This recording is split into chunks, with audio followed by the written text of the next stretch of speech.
All right, everyone, welcome to the Tonto's Demise Week 6 recap.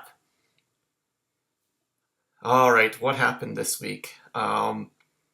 We put the lid back on the scoring after it boiled over last week. Things got a little crazy. We finally had some close matchups that came down to Monday night. We didn't really have too many of those so far this year. A lot of matchups haven't been very close. The ones that are have been few and far between so far this year for whatever reason. But this week we had some exciting ones. Came down to Monday night. A little bit could have gone different here and there. We would have had different outcomes, but as Gag's shirt says, it is what it is. We're 6 weeks in. You can tell the beard's getting a little longer every week. It's getting a little chilly sitting here in just the Phillip Rivers jersey. I don't really spend a lot of time in this room, so I don't really keep the temperature what the rest of the place is. So yeah, it's a little chilly, but we carry on, we endure, and we will. I have to do this, but I don't want to because, frankly, it's just downright embarrassing. But we will get into the events of Week 6. As always, we talk about the defending champion, which, of course, this year is me, the Wizard of Winber. And we had the Wizard of Winber going up against Yinzer Jags. I believe both teams were on a 3-game winning streak, I believe, because I'm at 4 now. Yeah, both teams had a 3-game winning streak. Coming into this one, only one of us could continue, and fortunately it was me. And the final score here, 130.1 to 122.8. Boomers almost scored this much himself as we combined in this matchup. It was just gross. What did we talk about? This was basically. I was hoping for some fireworks, some action, a good memorable matchup with Detling, but this one's probably going to be memorable for all of the wrong reasons. This one was basically me and Detling, just two monkeys throwing their shit at each other, seeing who comes out on top. But all right, for the Wizard, we got the triple stack: Burrow, Chase, and Higgins, 41, 12.5, and 14.5. JSN goes for 10.5. ETN gets hurt again. ETN again. Whatever, I'm trying to figure out how to.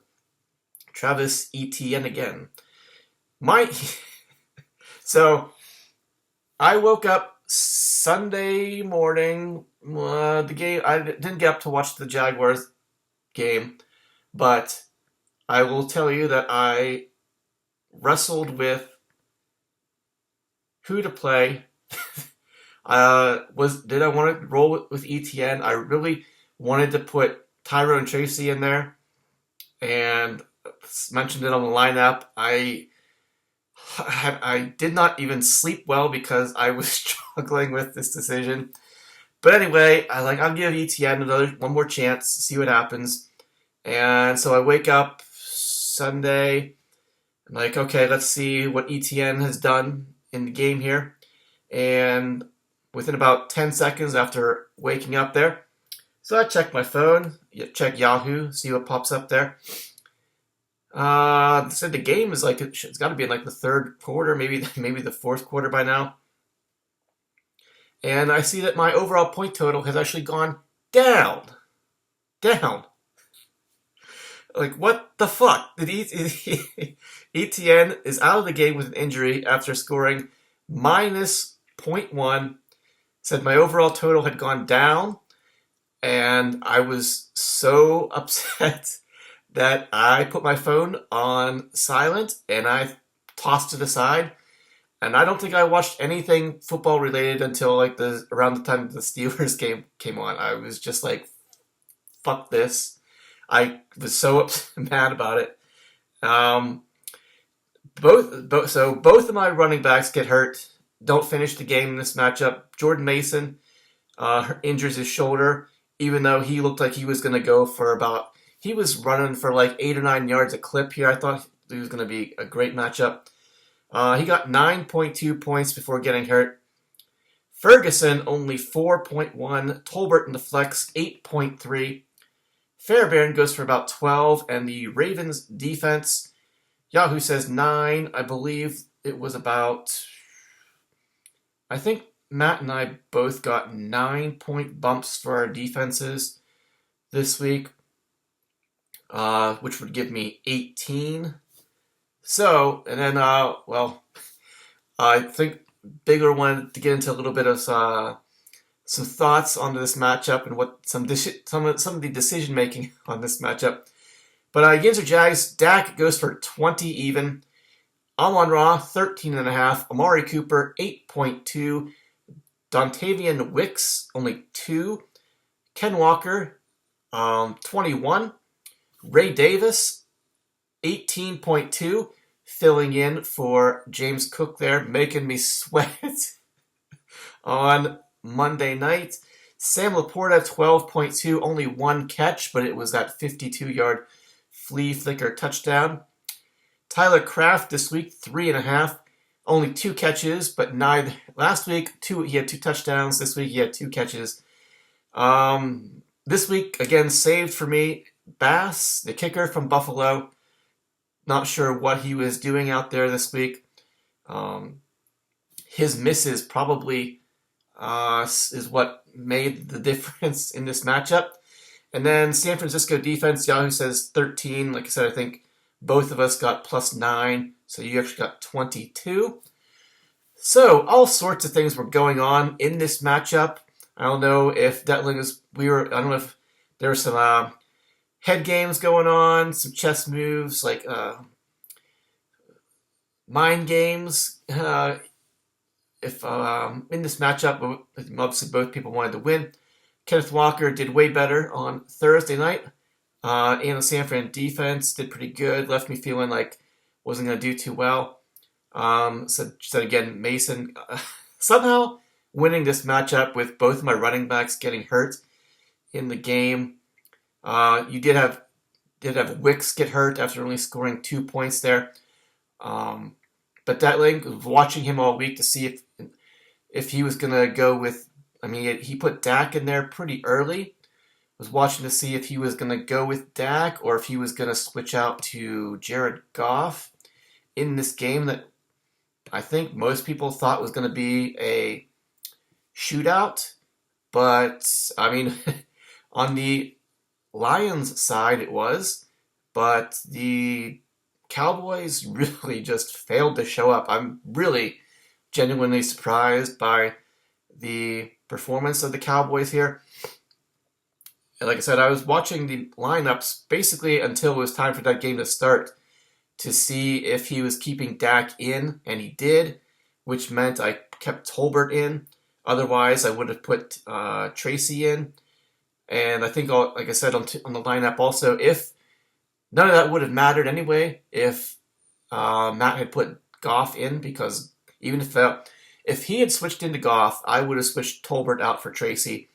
But none of that would have mattered because Goff would have covered any additional points that I would have gotten from Tracy this week.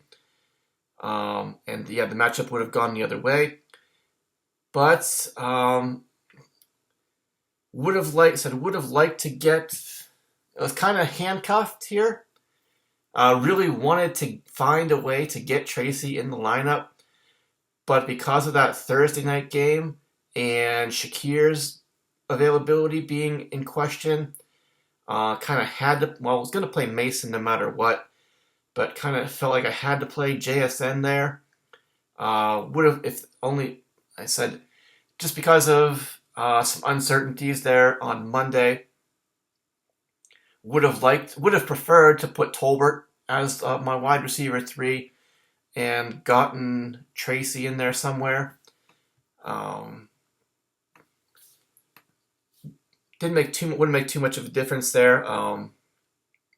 That's why Tracy wasn't in there.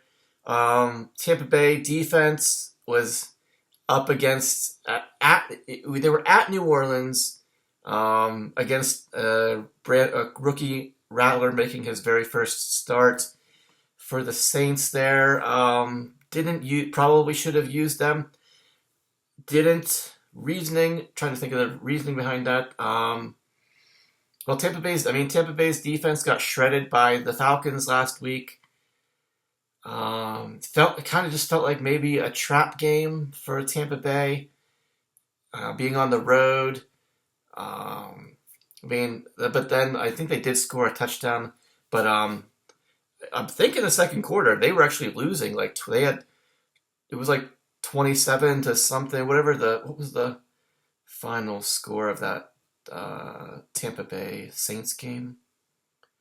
Okay, it ended up being 51 to 27. But I believe in the second quarter there, New Orleans jumped up to like 27 points and was winning the game.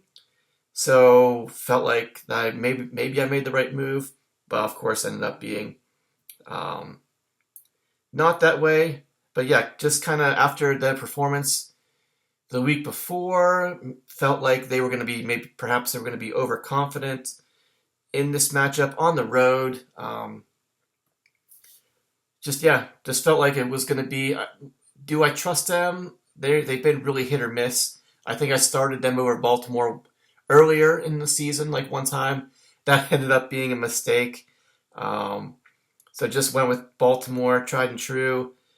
Thought at home they should be. They shut down Josh Allen a couple weeks ago. Did pretty good. I said even though they got shredded by Burrow last week, thought that was in Cincinnati. Thought it'd be a home game. They would bounce back. They'd be angry after getting embarrassed the week before. But yeah, Daniel's really good at not committing turnovers there. Only a couple sacks. Still, what I get, 18 points, not bad. But yeah, we both of us suffered from the Cowboys in this matchup. Really thought that was going to be a shootout. Turned out not so much. But I think I had about a 28-point lead going into Monday night, and I was done. And you, Detling, Yinzer Jags had Ray Davis and Bass, the Buffalo kicker. I think Yinzer Jags picked up Davis a couple days ago. I don't know if he had him or somebody else had him. I think Yinzer Jags might have dropped him and then picked him back up for like $25 at Fab, just in case. Yeah, you ended up plugging him in, and like right out of the gate, he's running for like 6-7 yards a clip. He catches that 40-something yard pass from Josh Allen, and I'm just like, I'm done at that point. Like, it's not going to happen. And then Bass misses an extra point, then he misses a field goal, and I'm like, oh man, I'm gonna have to sweat this one out after all. And fortunately, really just Davis gave it really all he could. Only needed a couple more yards to get that 100-yard rushing bonus. But yeah, it really came down to our guys getting hurt on both sides of this matchup, and Bass just missing those kicks. So you beat me I beat you by 7.4. So yeah, if Bass makes all of his kicks, you actually win this matchup instead of me. But yeah, nobody deserved to win this matchup, but the Wizard of Wimber takes it down. I've talked way too long about this matchup. So yeah, the Wizard of Wimber moves to 4-2. Is all the way up to second place, while Yinzer Jags drops to 4-2 and is in third place. Both teams, despite the matchup, looking pretty good, sitting there in the standings here. But the loser of this matchup also was going to be, by default, knocked out of the knockout pool. And unfortunately, that was you, Yinzer Jags. You are eliminated this week from the knockout pool thanks to this defeat. All right. What was the matchup of the week? I'm trying to remember. Was it Justin and Disco? I don't know. Well, no, it was me and Detling, I think. Grudge match. So we already covered that one. I guess we'll just go straight down my line of the order here of the matchups here. All right, we've got Dub C Hooligans versus Biscuits and Porn. Dub C, who quit on his season a couple weeks ago, made some trades, done some stuff, started 0-4, but he's now 2-4. He gets this victory over Biscuits and Porn, 168.65 to 146.05.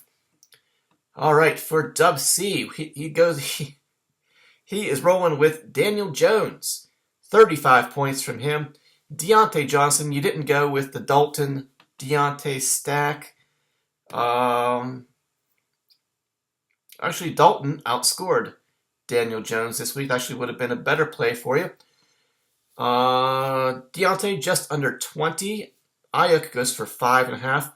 Alan Lazard catches that Hail Mary at the end of the first half last night in the Jets game. I believe, actually, Biscuits and Porn was winning this matchup by about a point, 1 point something, 1.1 maybe. All he needed was Alan Lazard to catch a pass for some kind of yards, which I believe he did on the first play of the game. So yeah, that was over. But then he ended up with 6 catches. Most of his yards came on that 60 or 50. I don't think it wasn't a bink. It was about 55 yards, something like that. Touchdown at the end of the first half there. He gets you 23.5 points. Chuba Hubbard, Hubba Bubba, goes for 15.3. But he's got that Jonathan Brooks. Looks like they've taken him off of they opened his window for coming back. So we'll see what happens with that. You might be able to get a couple more weeks of production out of him before that Brooks comes back. Although, honestly, I think we talked about this before. If I'm Carolina, I really don't see why you rush him back unless you're sure he is 100%. There's really no reason in a season where you're not going anywhere, really, to bring a guy back from injury faster than he needs to. But I am not the general manager of the Carolina Panthers. David Montgomery, 2 touchdowns from him. He goes for 21. 2 touchdowns from Kittle. He goes for 23. Chase Brown, touchdown in the flex there, 14.5. Nick Folk, your kicker, goes for about 6.5. And the Patriots defense at home against Houston gives up a ton of points. Did okay. But I believe, Kevin, we did not have to change your score at all. So Folk's field goal must have been exactly 40 yards. And the actual score for the New England defense was 5. It was enough to get past Biscuits and Porn this week, who was without his Kansas City Chief Buns, Patrick Mahomes. The Chiefs defense, also no Juju this week. Ends up being bad Juju for this Biscuits and Porn. He has to start Justin Fields, who goes for 39. DJ Moore, only 6 when the Bears scored 35 points. Mooney, after blowing up last week, he only goes for 7. Devontae Smith comes back and gets 15.5, scores a touchdown. Najee goes over 100 yards, gets a touchdown, 23.2. Jamar Gibbs, 12. Godert, you went with him. He gets you 0. I think you were talking to you a little bit, you were nervous about Evan Engram coming back from his injury and perhaps being on a snap count, not getting much play. Ended up being the wrong play in this matchup for you. And you flexed Antonio Gibson because Stevenson was out. And that ended up, so those two decisions there, I think you were talking a little bit about it. Deeply regret putting in Godert instead of Engram and putting in Gibson instead of Alexander Madison. You wanted to put him in the flex. Got scared for some reason. You lost, what did you lose this matchup by? 22 points? So yeah, if you would have, Evan Engram actually scored 18 instead of Godert's 0. So there's 18 of your 22 points. And Matheson actually scored 17 to Gibson's 7. So there's 10 points there, so 28. Biscuits and Porn will be looking back on this matchup with deep regret in his much like many of us this week, in his lineup choices cost him a victory in this matchup. I think many of us have felt that, if not this season, at different points in time. But yeah, Aubrey, your kicker, nothing but field goals from the Cowboys this week, so that was good for you. Gets you about 13 or so. And the Bengals defense, kind of was excited to watch that game on Sunday night there. Bengals-Giants, kind of thought maybe it was going to be a shootout. But surprisingly, both defenses actually showed up in this matchup and played pretty well. Yahoo says 11. Biscuits, looks like you actually got a pretty decent bump. 32, like a 12-point bump, maybe?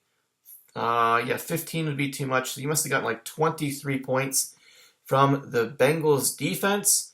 But it was not enough to get past the Dubsy hooligans, who have gone from ice to fire these last 2 weeks, turning things around.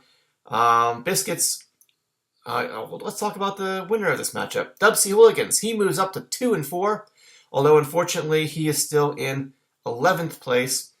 And Biscuits and Porn drops to 3-3.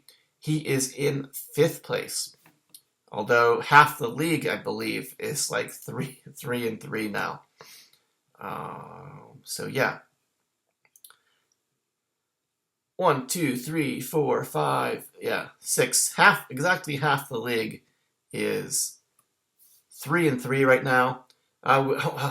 We've got the symmetry with the standings.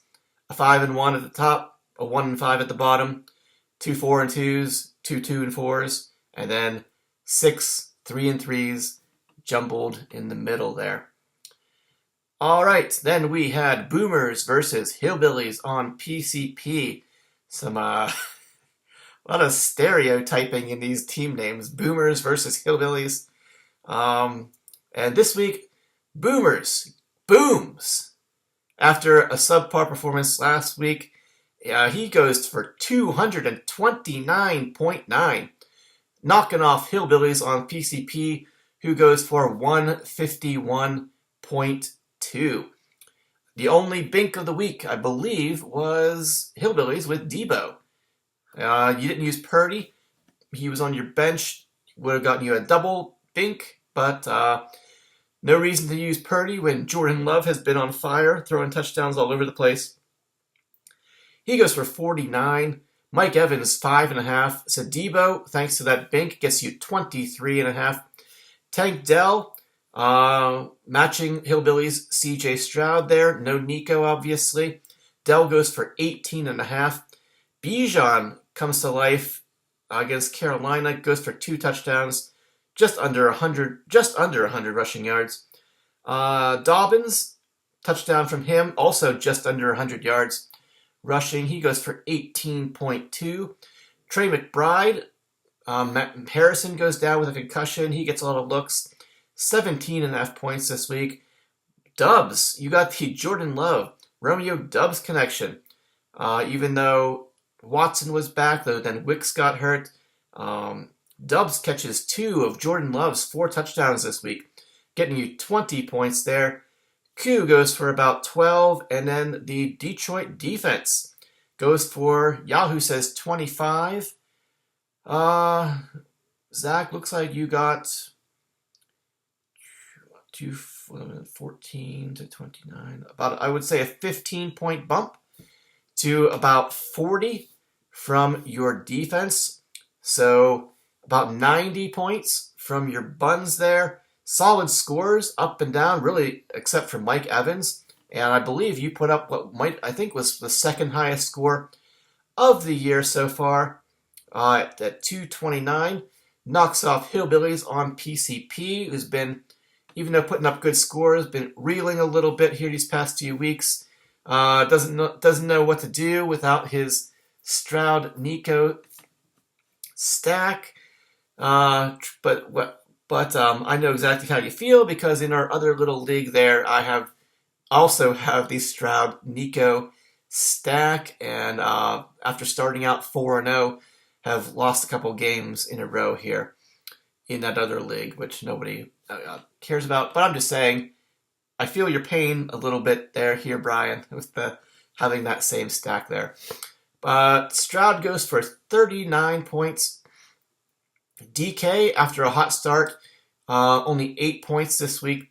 Cortland Sutton, 15 point something. He gets a touchdown. Slayton in for Neighbors, who's still out with a concussion. I think he's missed like 2 weeks now. Little concerning there. The concussion situation lingering on for multiple weeks here. A little bit worrisome there. Something to keep an eye on. But Slayton actually looked all right. 11.7. Ford from Cleveland gets hurt. Only gets you 1.4. Trey Sermon in for Jonathan Taylor this week, but he only gets you 3. Good tight end matchup in there. McBride versus Bowers, 2 young guys.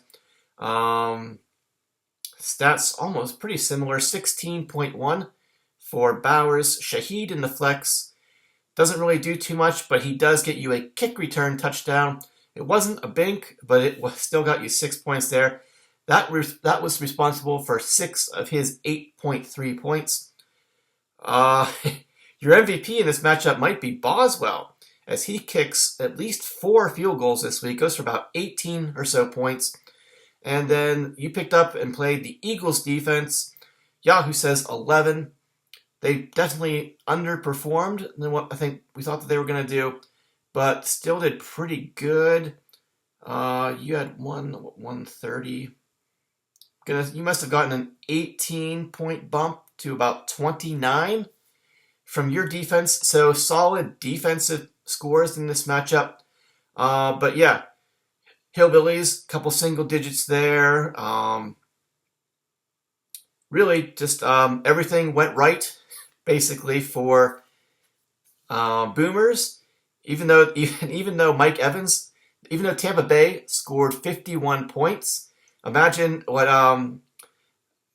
how different that could have been if some of those points had gone to said. The point is, Tampa Bay scored 51 points and Mike Evans only got 5, so he didn't really, on 2 catches.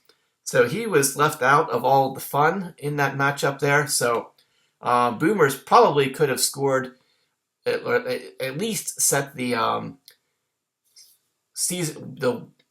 single week point lead for so far this year. Not ever, of course, but could have taken over the number 1 spot for most points scored in a week this year, but not quite able to make it.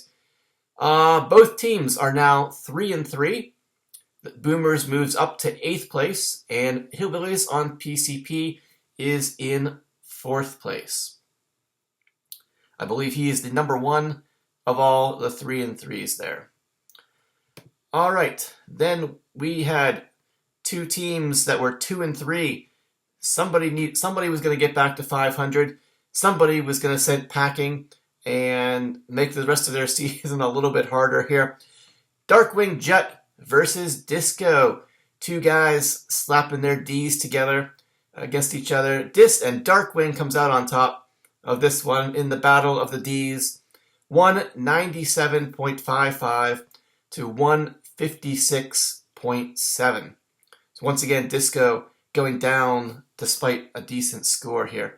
Darkwing sniffing 200 points this week. On Monday night, Josh Allen goes for 45.5.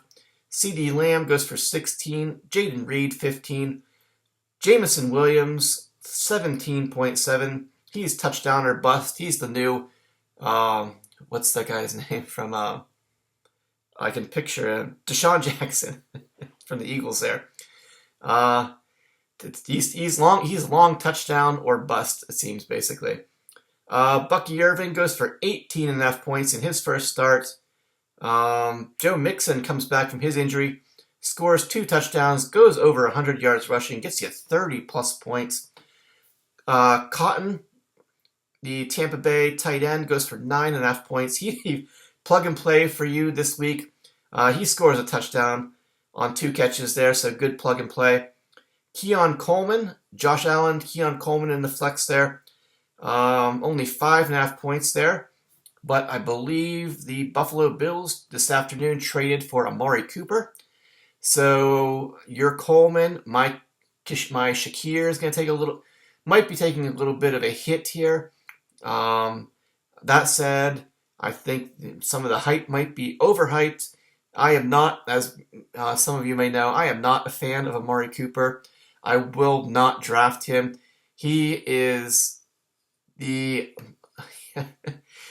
also a boomer bust guy. He's going to score you 6 or 7 points, or he's going to score you 40 points. It's one or the other. And you're only going to get those 40 pointers like 2, maybe 3 times a year. The other 14 weeks, he's going to give you like 6 or 8 if you're lucky. That's just my opinion. But yeah, we'll see how Amari Cooper works out going to Buffalo. McLaughlin, the Tampa Bay kicker. So Justin was heavy on Tampa Bay in this matchup. Half of your lineup is Buccaneers and Bills. He gets you almost all PATs in this matchup. Gets about 8 point something. And then you rolled with the Houston defense, who Ed let go a couple weeks ago. You picked them up, plugged them in. Yahoo says 19, thanks to, we jumped you up.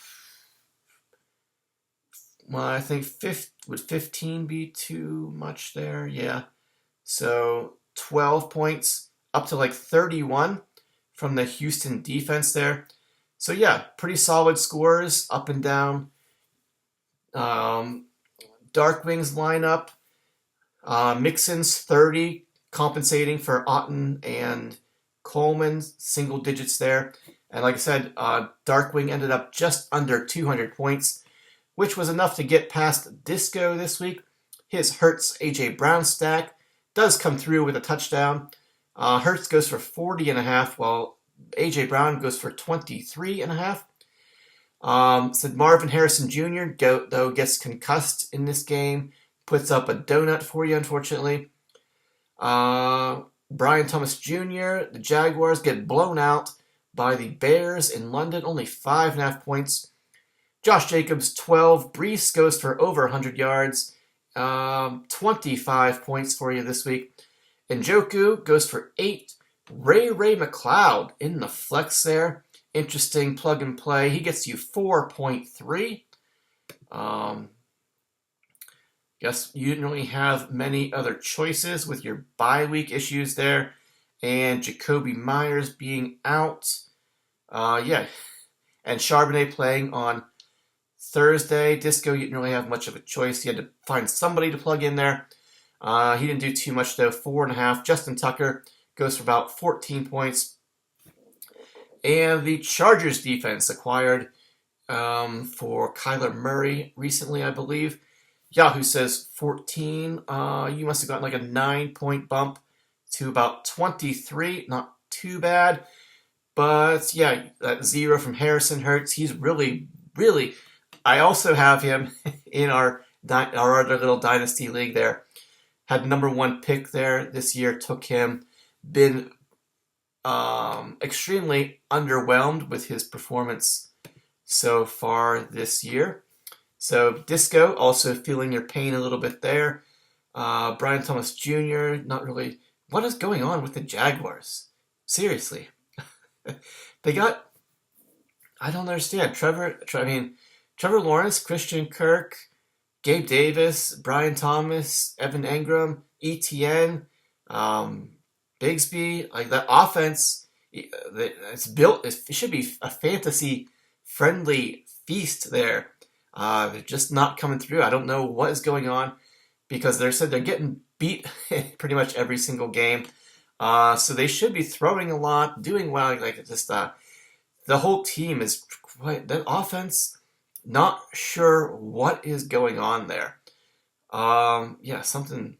But anyway, yeah, those single-digit scores hurt you there. Disco this week said basically everything that Darkwing needed to happen for him. Just solid scores up and down. Anytime you get close to 200, you're probably going to get a victory. And that is what happened this week. So two teams moving in different directions here. Only one of you is going to climb back to 500, and that was Darkwing. He's 3-3. He's in 7th place. Disco drops to 2-4. He is in 10th place. I think you might be, and I hesitate to bring this up. Probably a sore spot here, but yeah, Disco started off 2-0 and has since lost. He's got an L4 next to his name, although Gags has an L5 next to his name. Gags, I believe, after week 1 was the champion. He was number 1, and Gags, it's all been, unfortunately, downhill from there. It's basically been a nightmare after week 1 for you. Hate to see it happen. All right, next we got Shawshank versus Ed Lager. Again, you were both. I think you were both. No, well, Ed was 3-2, so Josh was 2-3. Trying to get to Josh trying to get back to 500. Ed was trying to not fall to 500, and Shawshank gets the victory this week. 191.5 to 136.45 for Ed Lager, who nearly blew that 85-point performance from Kirk Cousins last week. Said almost was wasted on you. But yeah, come back down to earth a little bit this week. Shawshank, who has quietly been tearing it up these past few weeks after getting off to a sluggish start, putting up solid points really every single week. No Kelsey, no problem. Gino goes for 46.5. Garrett Wilson, 8 catches, a touchdown for him, 24.7. But in the once again with the trades going on today, Devontae Adams is now reunited with Aaron Rodgers. He is now a New York Jet. Although, obviously, we know he hasn't played in a couple of weeks because of a hamstring injury. So, we'll have to wait and see. Is he immediately ready to go out there? Is he back? Is he healed? Are they going to throw him back in the lineup here? Although, I guess Ed Lager will be benefiting from this trade probably. Even though you lost this week, you gained something by getting Adams to maybe you gain something. That is yet to see, because I mean in Las Vegas, obviously Adams was the number 1 guy when he's healthy. He's going to feast, but the team's not going anywhere. So it'll be interesting to see how they plug Adams into this offense with Garrett Wilson and Alan Lazard already there, obviously Brees. So yeah, it's going to be getting interesting to see how he fits in. If it's going to be, if anyone's going to emerge out of that trio, or it's just going to be kind of spread out. Does it hurt Garrett Wilson for Josh? Probably a little bit. But yeah, we'll have to wait and see what happens. It's going to be an interesting situation to see how that plays out. Drake London goes for 19.5. George Pickens, 8-point-something. DeAndre Swift, 22. Tony Pollard, 18. Juwan Johnson, plug and play with no Kelsey this week. He gets you just under 8. Wandale goes for an even 10 in the flex there. Santos, little helper, goes for about 5. And then the Pittsburgh Steelers defense, another solid performance from them. Yahoo says 19. Josh, looks like you got about a 12-point bump. Santos didn't actually. You wouldn't have gotten any points. All he did was make PATs, and he missed his only field goal. So 4 was actually his score. So your bump, was 12 there to 31 from your defense. Pretty decent scores there. Johnson and Pickens, basically the only guys in single digits. So you got to up into the 190s there. More often than not, that's going to be enough points to get you a victory. And it was over Ed Logger this week. Kirk Cousins, 50 points less than last week. He gets you 33.75. Zay Flowers goes over 100 yards, though, gets 22.5. Chris Olive gets injured, gets concussed, I believe he made, on his only reception of the game, a 5-yard reception, he got hit and concussed and fumbled the ball away, ending up with negative 0.5. So, finishing with negative points there. I feel your pain in this one, Ed. Having the same thing basically happen to ETN. But Chris Godwin goes off for 2 touchdowns, over 100 yards on 11 catches. He gets you 35.5 points. Saquon, surprisingly, only 7.5. Eckler gets just under 11, actually 10.8. Your Washington Commanders, your combo, Eckler and Zach Ertz, actually both score 10.8. Zach Moss in the flex there, he loses a fumble, only gets you 0.5. Balancing, bringing back to 0. Chris Olive there with his minus 0.5, he gets 0.5 to bring those two back to a grand total of 0. Matt Gay goes for about 7, and the Denver defense. I plug and played them in the other league there, thinking they would do a little bit better. They actually got taken to them at home by the Chargers. Kind of surprising that happened. Yahoo says 6. Ed, looks like you only got a 3-point bump to 9 from your defense there. So Olive and Zach Moss combining to score 0. Trying to think of what. Saquon didn't really do. I mean, you lost by 55 points here, so there's not a whole lot that could have changed for this one for you. So if you just get some points from those guys instead of zeros, even 10 from each of them.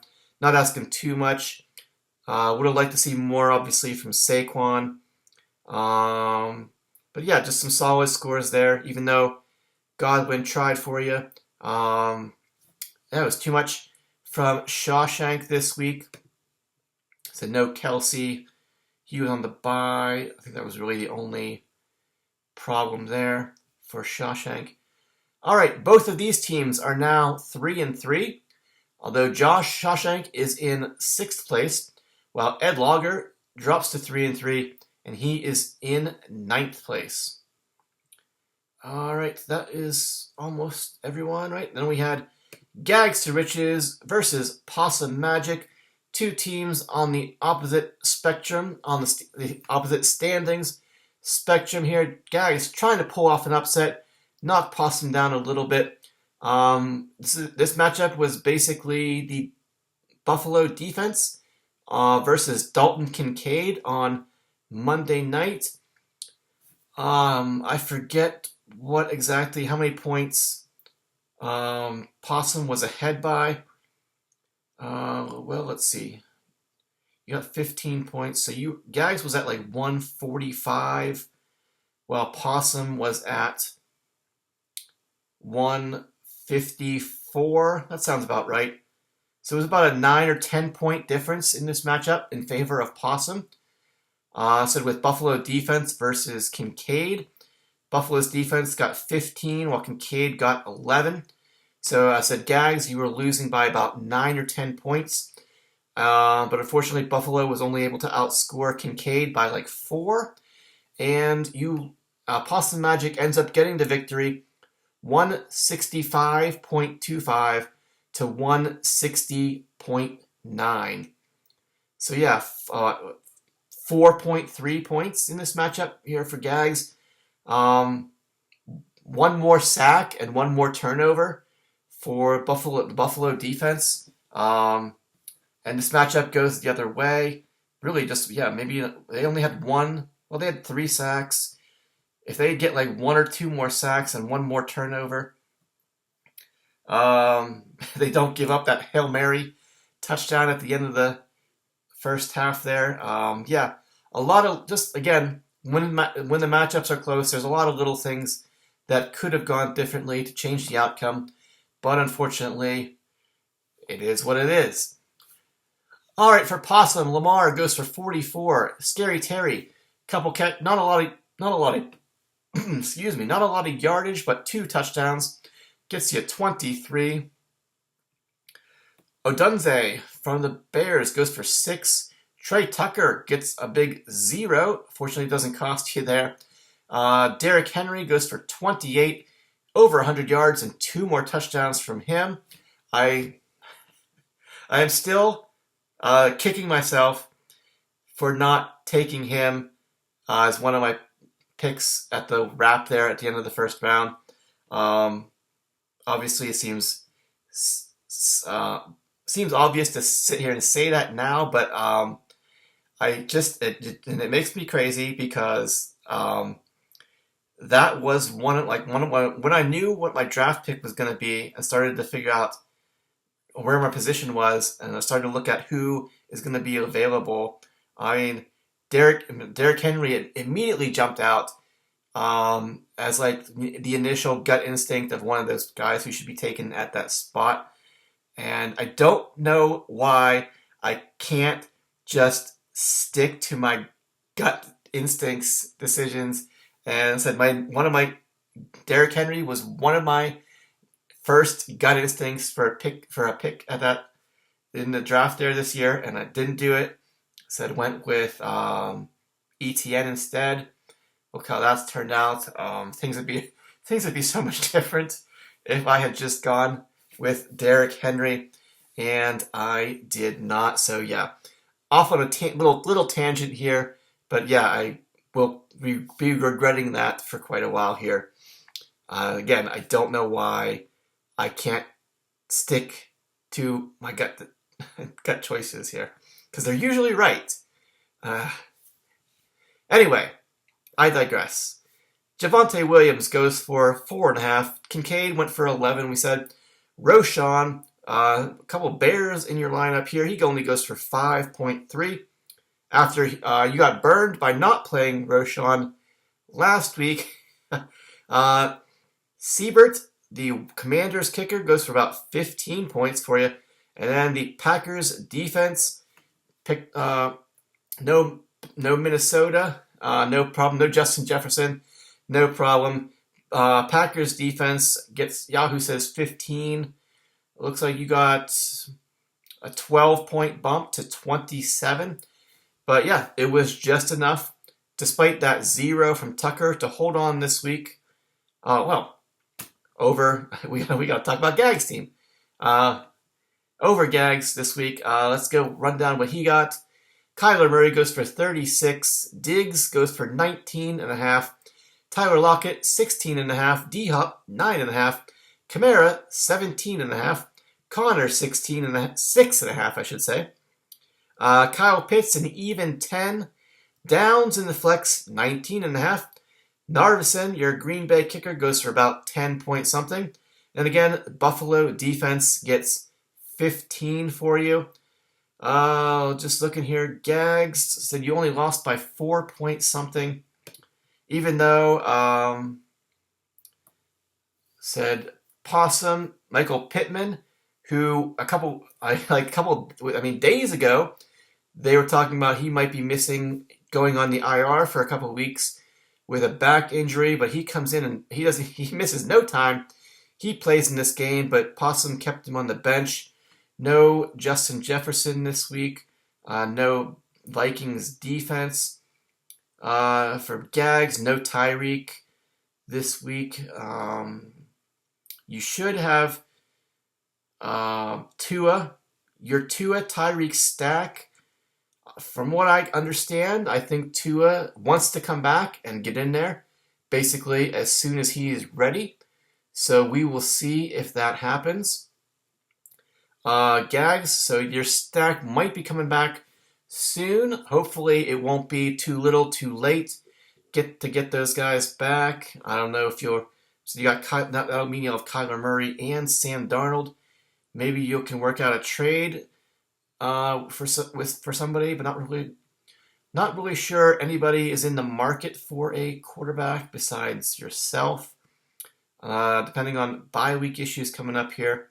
But yeah, said a 4.5 point difference here. Really, I think James Conner got hurt in this game. Maybe that makes a difference. That probably makes a difference in this matchup here. He does a little bit more for you. Kyler Murray, James Conner. I mean, most of your guys, if Conner didn't really do too much, you would have liked maybe a little bit more from D-Hop. Only 4 catches. He gets you 5 or 6 catches. You probably win this matchup. But yeah, here we are. And unfortunately, with this loss, Gags drops to 1-5, and he is now taking over the basement in 12th place. Possum Magic stays. He stays in first place, I should say, and he moves now up to 5-1. So yeah, Gags, you might be sporting the Rivers jersey again next year at this rate. But really don't like seeing that happen for you 2 years in a row. Hopefully you're able to turn things around, considering you were a fairly consistent Tonto Bowl participant since you've come into the league. You've been in several Tonto Bowls, won a couple of them. So yeah, watching your team struggle these past couple of years has certainly been a surprise. We'll see if things can turn around here, going down getting to the midpoints of the season here, not too long. But yeah, as we are, just a reminder, everybody knows that now 8 is the magic number. It used to be 7. If you get, you can finish 7-7. You can finish 8-6. You can finish 6-8. If you want to make the playoffs, you probably need to get to 8 wins. If you want to not make the playoffs, once you get to 8 losses, you're probably in trouble. You're going to have a really hard time, at least. Unfortunately, Gags, you're at 5, so you got to turn things around quickly. But again, half the league is at 3-3. Dub C, who said kind of gave up on the year a couple weeks ago, even though you're 2-4 and you are in 11th place, you're only 1 game behind 4th place. So all the way, so we'll see what happens there. If you can string together a couple wins, get back to 500, anything is possible. Although let's be honest here, the truth, numbers don't lie. Dub C, your point total is 863, which is by far the lowest in the league. Highest is Hillbillies, who is already over 1,100. So he's about 250 points ahead of you. So yeah, things need to turn around for you. I bet you're on a winning streak. Things are looking good. Things are changing. There's hope where there once was none. So yeah. All right. I think that just about sums it up for week 6. Again, Yins or Jags eliminated from the knockout pool. That means Shawshank, Darkwing, Gags, Dub C, Boomers, and Yins or Jags have been eliminated from the knockout pool. Leaving Possum Magic is still in, Wizard is still in, Hillbillies are still in, Biscuits are still in, Ed Logger is still in, and Disco is still in. All right. let's take a quick peek here at looking at the standings and what we've got in line for week 7. Let's take a quick peek here. Try to wrap this one up before we get to the hour mark here. All right, we got Wizard versus Dub C. Two teams on hot streaks right now. So Dub C trying to climb back in the race here, while the Wizard trying to keep pace with Possum and pull ahead here from the pack a little bit, despite all the problems going on here. Let's see how many 3 and 3s we got against each other. We got Biscuits and Porn versus Hillbillies. 2 3 and 3s going head to head. Also Darkwing and Ed. 2 3 and 3s going head to head. Boomers versus Disco. Disco 2 and 4. He's trying to right the ship, climb back to 500, while Boomers is going to try to avoid falling again under 500. Shawshank versus Gags. 2 teams, different directions here again. And then, actually, Yinzer Jags was number 1, was number 2, now he's number 3. But we got Possum, number 1, versus Yinzer Jags, number 3. That should be a really good matchup this week, as Possum tries to pull further away from the pack, getting win number 6 in 7 tries here, while Yinzer Jags tries to knock him off. We'll see if Cooper Kupp comes back for Yinzer Jags this week. Who are the teams on bye in week 7? Just the Bears and the Cowboys. So not a whole lot there. Biscuits, he'll be missing DJ Moore. What other Bears are there? Anybody really? I don't know. Shawshank has Swift, I think. Possum was starting some Bears when he had to. Roshan, Adunze, they're on bye this week. You won't have them. You haven't really been using them unless you've had to.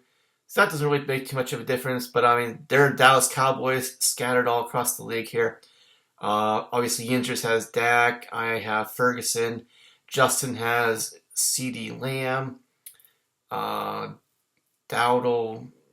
Who else we got? Tolbert. I mean, I think Yinzer Jags probably wants to pivot away from Dak anyway after that performance there. So I got 2 Cowboys missing. Justin's going to have CeeDee Lamb missing. There shouldn't be too much. So with those only those 2 teams on the bye this week, shouldn't affect the matchups a whole lot. So most of us should be at full strength. The injury bug continues to bite this past week here. So we'll see. Hopefully, I mean, these matchups look like they're going to be pretty good. Unfortunately, only 2 3 and 3 matchups here against each other. Would have liked to see Josh versus, who's the other one? Josh versus Boomers. That would have been a nice 3 and 3 matchup too. If we could have, if Zach would have just known to line those matchups up in week 7, whenever he chose the schedule shuffle there. But anyway, yeah, it looks like we're gonna have some solid matchups this week. Possum versus Yinzer Jags should be a good matchup. Yinzer Jags trying to knock Possum down a peg here. Josh trying to keep things rolling and put Gags one step closer to being done for the year. Putting him in his grave, you could say. So Ed and Justin, 2 3 and 3s. Disco needs to turn things around versus Boomers. Biscuits and Hillbillies, 2 3 and 3s again there. Somebody's gonna drop under 500. And Dub C versus the Wizards should still be a pretty good matchup. The way the Dub C's players have been performing these past few weeks, not going to be a pushover for sure for the Wizard here in week 7. So yeah, not a lot of buys, so that's good. Most everyone should be at full strength. This year has just been a fucking roller coaster. between injuries, scores, performances, like all kind of random guys going off, like stars not really doing anything. I don't know if anybody really even, there hasn't been any mention that I've heard of talking about when I talked about the draft a couple weeks ago, and just how the second half, like pretty much everyone in the second half of our draft has been fairly irrelevant. Even like just the points are coming. Points are coming from just some random places this year. Like even if you look at our first, let's take a quick look at the first round of our draft this year. Christian McCaffrey, IR. Tyreek Hill, worthless without Tua. Justin Jefferson having a good season. Amon-Ra, good. Bijan coming around. Jamar Chase, solid. Jonathan Taylor, okay, but injured. Saquon, solid. Jahmyr Gibbs, solid. A.J. Brown got hurt. Starting to come back, though. CeeDee Lamb, quiet for his standards. By his standards, I should say. ETN, bust. Huge bust. Pacheco, out. Was okay till he got hurt. So just going down here.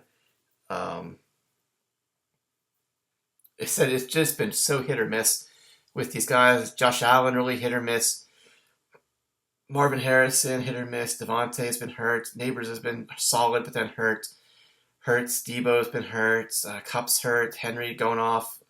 Diggs benefiting from Nico. Drake London coming around.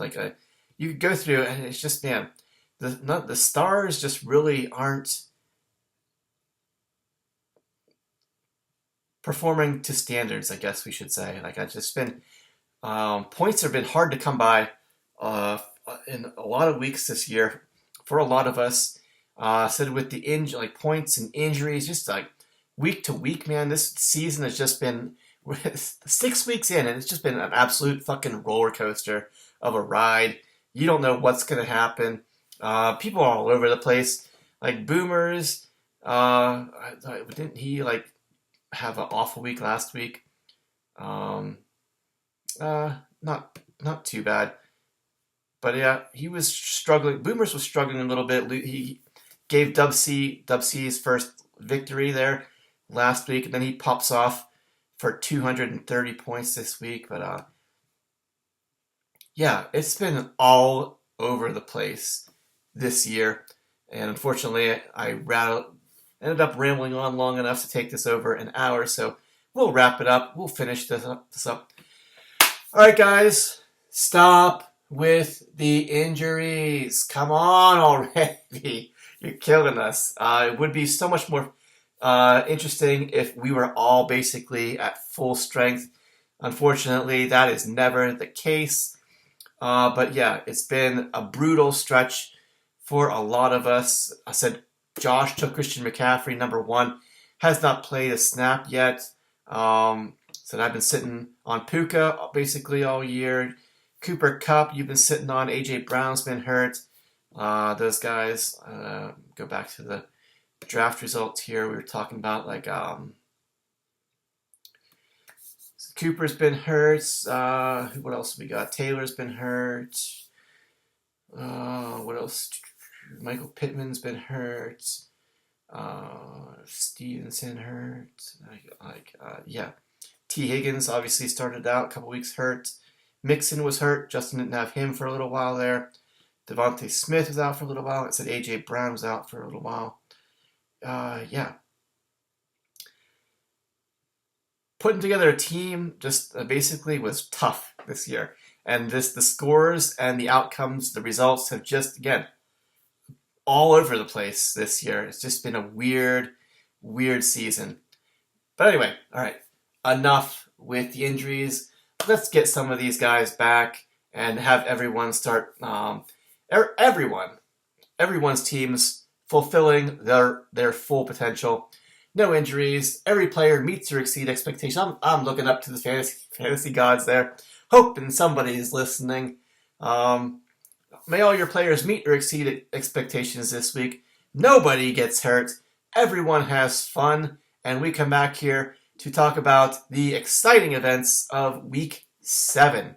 All right, guys, thanks for listening, watching, or whatever it is you do. Kevin, your dog took a shit right on Alf's nose there. If you could please clean that up. And we will be back here again next week to discuss the events of Week 7. I can't wait to go put some pants on. It is really cold in this Phillip Rivers jersey. So, all right, guys, I gotta go. Bye-bye. Thanks.